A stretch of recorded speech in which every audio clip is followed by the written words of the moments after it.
আসসালামু আলাইকুম। আজকে যে চার্জারটা তৈরি করে দেখাবো সেটা হচ্ছে 20 টাকা দামের একটা মোটর এবং পুরাতন কিছু হচ্ছে হোল্ডার আর হচ্ছে একটা পাখা আর একটা ব্যাটারি পুরান। আপনারা মোবাইলের ব্যাটারি দিয়েও করতে পারেন, সেই ক্ষেত্রে এই হোল্ডারটা ব্যবহার করতে পারবেন না, অন্যভাবে দিতে হবে। তো যাই হোক, এখানে এটা যে 4টা খণ্ড তার নিয়ে নেবেন এবং এই 4টা খণ্ড তারের 2টা লাল একত্র করে দিবেন আর কালো 2টা একত্র করে দিয়া তারপরে লালটা হচ্ছে প্লাসে এবং কালোটা মাইনাসে সংযোগ দিয়ে দিবেন। তার 2টা সংযোগ দেওয়া গেলে এই কালো আর লাল এইভাবে 2টা আলাদা করে নেবেন, মানে প্লাস মাইনাস। এখন এই দিক দিয়া এই যে এখানে একটা কালো আর লাল ব্যাটারির যে লাইনটা বের করবেন, আর আরেকটা থাকবে এই উপরের দিকে, যে এইখানে ব্যাটারিটা এইভাবে বসাই দিবেন।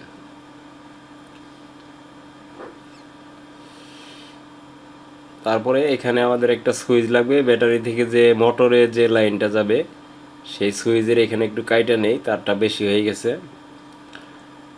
সুইচটা এখানে বসাই দিয়ে আপনারা সুপার গ্লো দিতে পারেন। এখানে ওই ব্যাটারি থেকে যে লাইনটা আসলো মোটরে যাবে যেটা, সেটা এই যে এখানে জ্বালাই দিয়ে দিলাম।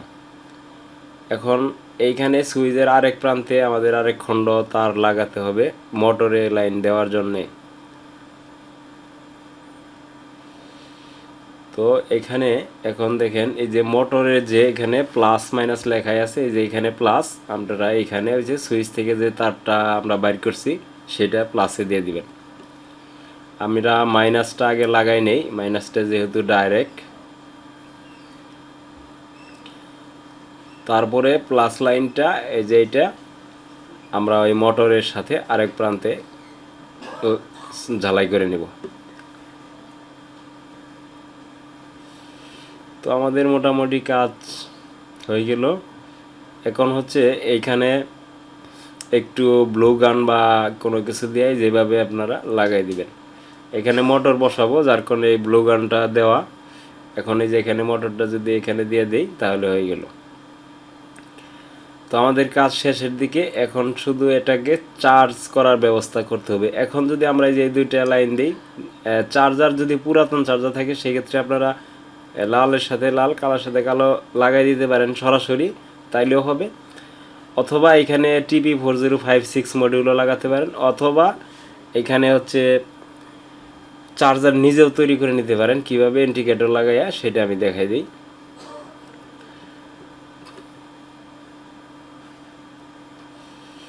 এই যে এখানে আমরা একটা চার্জারের ইয়ার লাগাইছি সকেট, এই সকেটের প্লাস মাইনাসটা অবশ্যই আপনারা দেখে নেবেন। একটা ডায়োড লাগবে, ডায়োডের এই যে এখানে সাদা প্রান্ত আর কালো প্রান্ত, কালোটা মাইনাস থাকে আমরা ধরে নিলাম। এই কালো প্রান্তর সাথে এটা 4007 ডায়োড আর একটা 1K রেজিস্টর লাগাবেন, যে কোনো এক মাথা, কিন্তু ডায়োডের কালো প্রান্তে লাগাইতে হবে। তারপরে ওই 1K রেজিস্টারের আরেক মাথায় আমরা একটা এলইডি লাগাই দিব, ছোট যে চার্জিং ইন্ডিকেটর, যেটা চার্জ হলে দেখা যাবে। এলইডির প্লাস ওই 1K রেজিস্টারে আরেক মাথা, এই যে এলইডির যে বড় মাথাটা সেটা হচ্ছে প্লাস, ওইটা আমরা রেজিস্টারের আরেক মাথায় লাগাই দেব। এটা দিয়ে যে কোনো 4 ভোল্টের 37 ভোল্টের ব্যাটারি চার্জ দিতে পারবেন। এইভাবেই সব আমার চ্যানেলে ভিডিও এটার উপরে আছে, আপনারা একটু দেখে নিন, সহজ হবে। তাইলে এইরকমভাবে শুধু এই চার্জারটা তৈরি করার ভিডিও আছে। তো যাই হোক, এখন আমি তারপরেও ডেসক্রিপশনে লিঙ্ক দিয়ে দিবনি। তো এইখানে দেখেন এই যে ডায়োডের মাথার রেজিস্টারের মাথা, যে এইখানে আমাদের ইনপুট দিতে হবে চার্জের লাইন। তারপরে রেজিস্টারের আরেক মাথায় আমরা এলইডির প্লাস লাগাইছি আর মাইনাস এলইডিটা রয়েছে, পরে এটা দেখা যাবে। আর চার্জার লাইনের যে আমরা ইনপুট দেব, এই ডায়োডের আর রেজিস্টারের মাঝখানে যে লাইনটা, সেখানে প্লাস ইনপুট দিতে হবে। আমি আরেকটু দেখাই।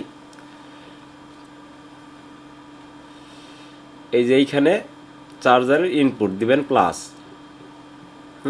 আর হচ্ছে মাইনাসটা দিবেন এলইডির আরেকটা মাইনাস, যে ওইখানে এলইডির মাইনাসে। তো আমরা এখন এটা আগে আমরা হচ্ছে ব্যাটারিতে থেকে যে প্লাস লাইনটা আনছি সেইটা কোথায় লাগাবো, সেইটা হচ্ছে ওই যে ডায়োডের সাদা প্রান্ত প্লাস ওইখানে লাগাবো, এটা ব্যাটারিতে যে গেছে সেটা। আর মাইনাসটা আমরা এটা ব্যাটারি মাইনাসটাই না, এই যে এলইডির যে মাইনাস এখানে সুন্দর করে সোল্ডারিং করে নেব। সোল্ডারিং করা হয়ে গেছে। এইবার হচ্ছে আমাদের হচ্ছে চার্জারের, এখন চার্জারের তার দুইটা যদি আপনারা দিয়ে দেন তাইলেও চলবে, সকেট দিলেও চলবে।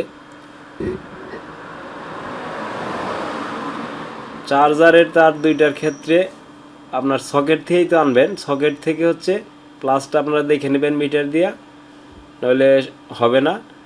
ওই সকেটের লাইন যে প্লাসটা সেটা তো ওই যে ডায়োডার রেজিস্টারের মাঝখানে যে এখানে আমরা লাগাবো, আর যে সকেটের থেকে মাইনাস যেটা আসবে সেটা হচ্ছে আমাদের ওই ওই যে এলইডির মাইনাসের এইখানে লাগাই দেবো। এই পর্যন্তই হলো এটার চার্জারের কাজটা। যদি লাইন কখনো সকেটেরটা উল্টাপাল্টা হয় ঘুরে লাগাবেন তাহলে হবে।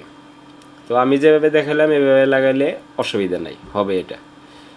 তো আমরা আগে এখানে যেহেতু আমাদের ওই যে এলইডি ডায়োডের আর রেজিস্টরের যে লাইনটা সেটা আমরা আগে যে সকেটের প্লাস আমি আগেই বের করে নিছি কোনটা প্লাস, অনেক সময় সকেটেরটা উল্টাপাল্টা থাকে, আমরা এই যে এইখানে সকেট লাইনটা এখন দিয়ে দেব প্লাস, আর মাইনাসটা তো ওই এলইডির যে মাইনাস সেখানে দিবেন। মাইনাস সবগুলাই এক জায়গায় দিতে পারবেন। আমরা প্লাসটা আগে লাগাইলাম, এখন মাইনাসটা হচ্ছে ওই যে আরেকটা পয়েন্ট আছে সকেটের সেইখানে, শুধু এলইডির যে মাইনাস ওইখানে লাগাই দিলে ব্যাটারিতেও যাবে, এলইডিটাও কাজ করবে, এই যে এইভাবে। তো আশা করি আপনারা সবাই পারবেন এটা দেখে, এটা 100% কাজ করে, আমি সেটাও দেখাই দিতেছি। আর হচ্ছে ডেসক্রিপশনে আমার একটা ওই কীভাবে 4 ভোল্টের যে কোনো 4 ভোল্টের বা 37 ভোল্টের চার্জার তৈরি করবেন সেটা লিঙ্ক আমি দিয়ে দিচ্ছি, আপনারা পারলে দেখে নিন, সুবিধা হবে, সকল ক্ষেত্রে ব্যবহার করতে পারবেন। তো এখন এটার কাজ মোটামুটি শেষ। আমি যদি এখন এটা চার্জ দেই, চার্জ দিয়ে দেখাবো, চালাইও দেখাবো। চলুন আমরা এটা আগে চার্জ দেই। হ্যাঁ, না তার আগে আরেকটা কাজ, এই যে ফ্যানটা পাখাটা লাগাই দেবো, চার্জটা আগে দিয়ে দেখি।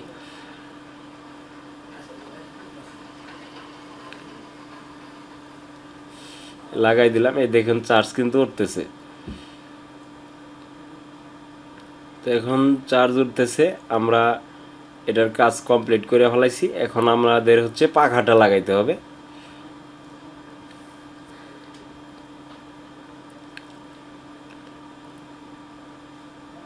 এখন যদি সুইচটা আমরা দেই, দেখেন এই যে চলতেছে। তো এভাবে আপনারা তৈরি করে নিতে পারবেন। এটা এখন রিচার্জেবল চার্জার ফ্যান হয়ে গেল একটা। তো আজকের মতো এখানেই শেষ করছি। সবাই ভালো থাকবেন আর চ্যানেলটা সাবস্ক্রাইব করে দিন। আল্লাহ হাফেজ।